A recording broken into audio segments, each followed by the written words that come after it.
तो आज हम दोस्तों बात करेंगे एसेट्स और लायबिलिटीज़ की। जैसे कि हमने फाइनेंशियल एजुकेशन सीरीज़ स्टार्ट हुई है, उसका ये सेकंड लेक्चर है। तो दोस्तों इसकी ज़रूरत क्यों है आपको बताने की एसेट्स और लायबिलिटीज़ क्या हैं और इसका फाइनेंशियल किरदार क्या है हमारी लाइफ में। जैसे कि बहुत से लोग चाहते हैं अमीर होना, लेकिन सारा दिन पड़े हुए हैं, बातें करते हैं, फ्री में फिरते हैं आवारा, मोबाइल पे फेसबुक सारा दिन चलाते हैं, सोशल मीडिया यूज़ करते हैं। तो उनको सिर्फ ये यूज़लेस कामों में इस्तेमाल करते हैं। तो मकसद ये है आपको ये एसेट्स और लायबिलिटीज़ के बारे में बताने का कि आप जान सकें कि किस तरह आप ग्रो हो सकते हैं, कैसे आप अपने टाइम को इन्वेस्ट कर सकते हैं, कैसे आप जो चीज़ें आपने लाइबिलिटीज़ बनाई हुई हैं उनको आप एसेट्स में कन्वर्ट कर सकें, ताकि ज़्यादा से ज़्यादा आप अर्न कर सकें और एक सक्सेसफुल लाइफ को गुजार सकें।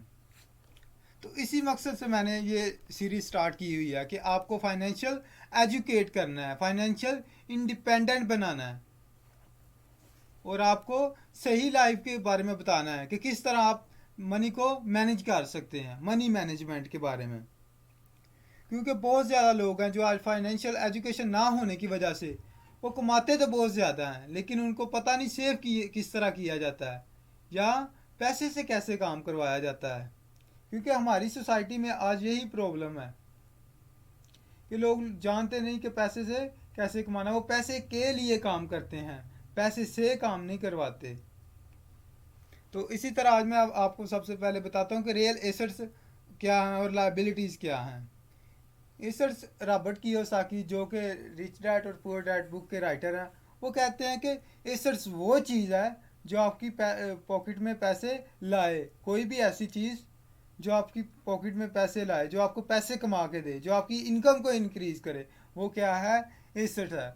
और इसी तरह सिंपल अल्फाज में लाइबिलिटीज़ क्या हैं? जो आपकी जेब में से पैसे निकालें, इस्तेमाल हो, एक्सपेंसेस को इंक्रीज करे, तो वो क्या चीज़ें हैं? लाइबिलिटीज़ हैं।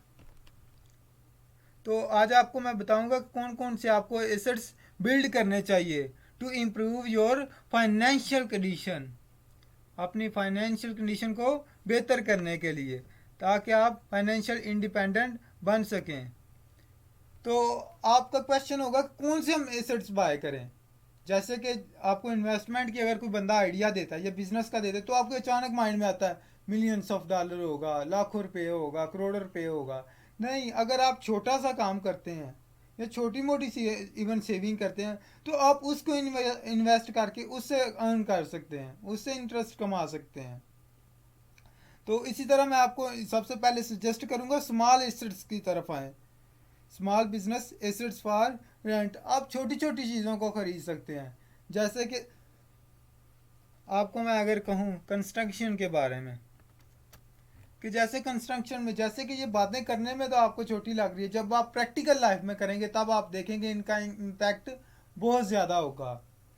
जैसे कि आप कर सकते हैं जनरेटर रेंट पे ले सकते हैं और आप मार्केट में दे सकते हैं अगर आप बड़े शहरों में रह रहे हैं, क्योंकि बहुत ज़्यादा लोगों के इवेंट्स होते हैं, बर्थडे, मैरिजेस।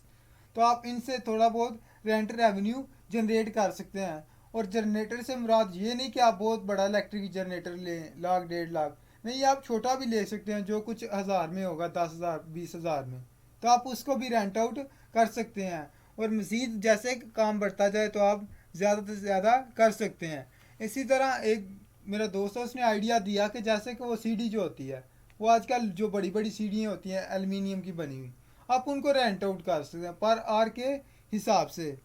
इसी तरह जो कंस्ट्रक्शन के लिए चीज़ें यूज़ हो रही होती हैं, जो रेडी वगैरह और भी कंस्ट्रक्शन में फट्टे वगैरह यूज़ हो रहे हैं, आप इनको भी रेंट आउट कर सकते हैं और उनसे भी अर्न कर सकते हैं। तो इनकी इन्वेस्टमेंट ये नहीं कि आपको बहुत लाखों चाहिए, आप कुछ हज़ार से भी ये काम स्टार्ट कर सकते हैं। और सबसे ज़्यादा बेनिफिट ये है कि आपको इसमें टाइम नहीं देने देने की ज़रूरत पड़ती।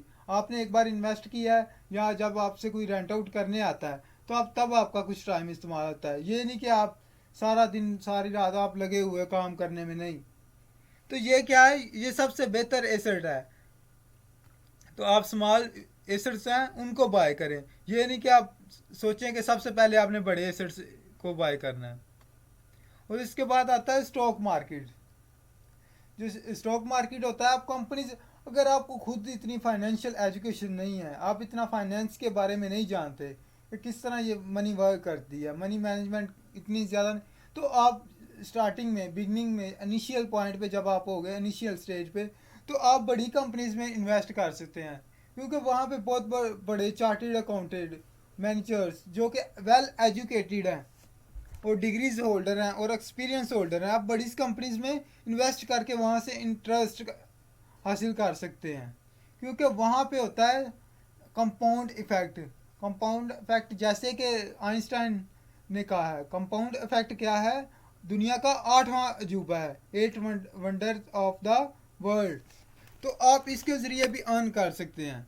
तो इसके जो अकाउंट ओपनिंग है, तकरीबन 95 से 98% जो कंपनीज हैं, जो ब्रोकरेज फर्म्स हैं, वो तकरीबन 25,000 से इसको ओपन कर देते हैं।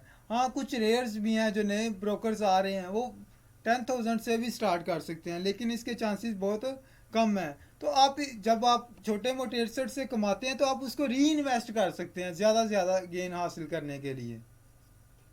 ये नहीं कि इसीलिए मैंने इनको स्टेप दर स्टेप आपको बताया है। तो आप इसमें भी इन्वेस्ट कर सकते हैं अगर आपको इतनी फाइनेंशियल, इसके लिए सिंपली आपको अकाउंट ओपन करवाना पड़ेगा और उसके बाद आप जितनी कंपनीज में चाहे इन्वेस्ट करें। और मैं आपको एक और एडवाइस दूंगा कि आप कभी भी never put your all eggs in one bucket. आप कभी भी अपने सारे पैसे एक ही जगह पे इन्वेस्ट नहीं कर दें, बल्कि थोड़ा हिस्सा, थोड़ा थोड़ा पोर्शन सब में इन्वेस्ट करें, ताकि आपको अगर लॉस हो तो सब में लॉस नहीं हो। और थर्ड नंबर पे मैंने रखा प्रॉपर्टी इन्वेस्टमेंट रेंट। ये मैंने फर्स्ट स्टेप पे भी रख सकता है, लेकिन मैंने इसलिए इसे नहीं रखा क्योंकि इसको बाय करने के लिए आपको बहुत बड़ी अमाउंट चाहिए होती। ये नहीं कि ये 5-10 हज़ार से आप इसको बाय कर सकें, तो इसलिए इसको मैंने थर्ड पॉइंट में रखा है। अगर आपके पास ज़्यादा मनी है तो आप इसको फर्स्ट स्टेप में भी अटैम्प्ट कर सकते हैं कि आप सबसे पहले इस पर फोकस करें, क्योंकि दुनिया की जो ज़मीन है वो लिमिटेड है, जो पूरी दुनिया की लैंड है वो लिमिटेड है, और जो पॉपुलेशन है वो हर साल इंक्रीज हो रही है। तो प्रॉपर्टी की वैल्यू क्या होगी, ऑटोमेटिकली इंक्रीज होगी। ये हर इंसान की कॉमन सेंस है, इसमें इतनी ज़्यादा आपको फाइनेंस की एजुकेशन होने की ज़रूरत नहीं है। तो इससे इसका सबसे बड़ा फ़ायदा ये है, आपकी प्रॉपर्टी की वैल्यू भी इंक्रीज होती रहती है और आपको रेंटल इनकम भी आती रहती है। तो सबसे जो अच्छा जो इन्वेस्टमेंट है वो मैं इसको समझता हूँ, क्योंकि दुनिया में जितने भी बिलीनियर्स बने हैं तो उन सब ने क्या किया है, प्रॉपर्टी में लाजमी इन्वेस्ट किया है, और ये सबसे रिलायबल एसेट्स होते हैं। और इसके बाद मैं बात करता हूँ इन्वेस्ट इन कमोडिटीज़। बहुत से लोग सोचेंगे कमोडिटीज़ में कैसे, तो कमोडिटीज़ की भी वैल्यूज़ इंक्रीज़ होती है, जैसे आयरन, स्टील, सिल्वर, गोल्ड। जैसे कि जब स्टॉक मार्केट गिर रहा था कोविड की सिचुएशन में, कोविड-19 की, तो तब क्या हुआ था, गोल्ड की वैल्यूज़ इंक्रीज़ होना स्टार्ट हो जाती है। तो गोल्ड क्या है, ऑल टाइम इसकी वैल्यू इंक्रीज़ होती रहती है। ये नहीं कि कभी भी गोल्ड की वैल्यू नीचे आए, इसकी ऑल टाइम इसकी वैल्यूज़ क्या होती है, इंक्रीज़ होती रहती है सालों बार, अगर आप इसको as a long term investment consider करते हैं तो ये आपके लिए बहुत अच्छा एसेट्स बन सकता है। और इसके बाद लास्ट में मैं बात करूंगा डिजिटल एसेट्स की। इसके लिए आपको काफ़ी ज़्यादा नॉलेज होने की ज़रूरत है, क्योंकि आज के दौर में सबसे ज़्यादा जो इन्वेस्टमेंट रिटर्न्स दे रहे हैं, जो सबसे ज़्यादा 100% ग्रोथ दे रहे हैं, ग्रोइंग रेट, तो उनमें डिजिटल एसेट्स आ रहे हैं।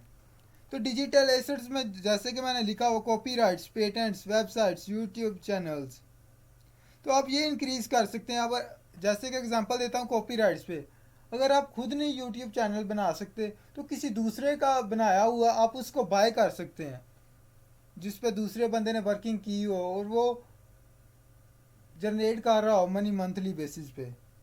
तो आप वेबसाइट एक बना सकते हैं जिस पे बहुत ज़्यादा कंटेंट क्रिएट किसी ने किया हो, या आप खुद से क्रिएट कर सकते हैं अगर बिगिनर है।